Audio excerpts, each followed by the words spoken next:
2024-এর লোকসভা ভোটের মুখে হাজার হাজার শাসক দলের কর্মী সমর্থকরা সিপিআইএমে যোগ দিতে পারে, এমনটাই সূত্রের খবর। সম্ভবত, কেননা লাল ছাড়া গতি নাই গ্রাম বাংলা মানুষের, এটাই এখন ভরসা। বাম যুবনেত্রী কমরেড মীনাক্ষী মুখার্জি আগামী দিনের নতুন পথ দেখাতে চলেছেন। কিবা রাত কিবা দিন, ধৈর্যের সীমাহীন, ধৈর্য ধরলে সবুরে মেওয়া ফলবে, এটাই স্বাভাবিকভাবে।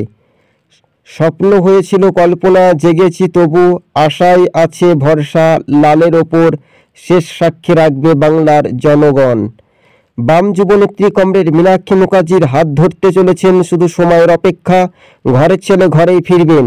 হাজার হাজার লাল ঝান্ডার সৈনিকরা শেষ সাক্ষী থাকবে আগামী দিন। কেননা তৃণমূলে যে দুর্নীতি, তৃণমূল যে চুরি করছে, সেই চুরির আগামী দিন খেসারত বাংলার মানুষকে দিতে হবে। বাম যুবনেত্রীদের জনপ্লাবন, বাংলাতে 2026-এ মুখ্যমন্ত্রী হবেন মীনাক্ষী মুখার্জি, এটাই ভাগ্য।